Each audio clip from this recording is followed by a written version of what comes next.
Assalamualaikum warahmatullahi wabarakatuh. Hai, saya Puji Astita. Di sini saya akan menjelaskan sedikit tentang passive voice of simple future tense. Nah, sebelum lebih jauh kita harus mengenali dulu apa itu simple future tense dan apa itu passive voice. Nah, simple future tense merupakan bentuk tense yang digunakan untuk menunjukkan suatu peristiwa atau kegiatan yang belum terjadi atau yang akan dilakukan di masa depan. Nah, jadi suatu kegiatan ini belum terjadi, tapi sudah direncanakan yang akan dilakukan di masa yang akan datang. Nah, sedangkan passive voice adalah kalimat yang subjeknya dikenali suatu perbuatan atau aktivitas. Dalam bahasa Indonesia, passive voice dikenal dengan kalimat pasif. Biasanya, kata kerja pasif diawali dengan imbuhan di atau ter, seperti dipukul, dipikul, terpukul, atau terpikul. Passive voice merupakan kebalikan dari active voice atau kalimat aktif yang sudah kita pelajari sebelumnya, yaitu kalimat aktif yang merupakan kalimat dengan subjeknya dilakukan kegiatan atau aktivitas. Nah, adapun rumus dari passive voice adalah to be plus verb 3. Nah, kita ke langkah selanjutnya yaitu rumus.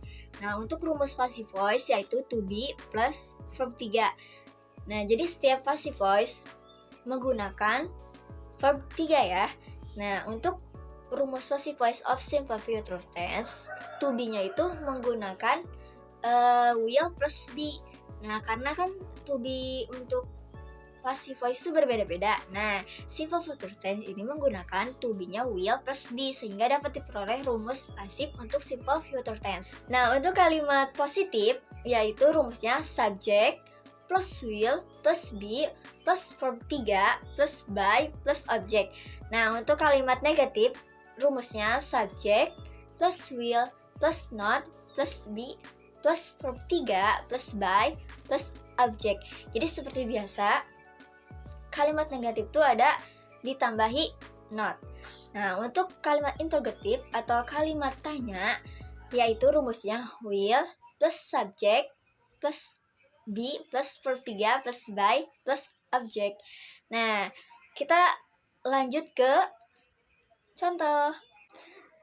Nah, kita lanjut ke contoh dari simple future tense. Nah, sebelum kita melangkah ke contoh passive voice yang kita sudah pelajari yaitu active voice, kita gimana sih caranya merubah kalimat active voice menjadi passive voice. Nah, ini adalah contoh dari active voice. Nah, contoh dari active voice seperti I will wash a shoes. Aku akan mencuci sepatu. Nah, kita bisa lihat di sini menggunakan wash. Wash ini merupakan verb 1 yang kita ketahui bahwa passive voice menggunakan verb 3. Jadi, wash ini diganti nantinya menjadi verb 3. Dan di mana objek dari active voice shoes ini akan menjadi subjek kalimat pasif. Jadi ditarik ke depan. Jadi a shoes will be washed. Nah, ini adalah verb 3 di mana yang awalnya active voice ini verb 1 dirubah menjadi verb 3 by me. Nah, untuk kalimat aktif, untuk kalimat negatif yaitu a shoes will not be washed by me. Nah, untuk kalimat integratif yaitu will-nya pindah ke depan yaitu menjadi will a shoes be washed by me. Nah, berikut adalah contoh dari passive voice. Nah, setelah kita ketahui pengertian dari passive voice dan rumusnya, kemudian tadi sudah disebutkan beberapa contoh. Nah, berikut adalah ada satu tips atau langkah-langkah merubah active voice menjadi passive voice.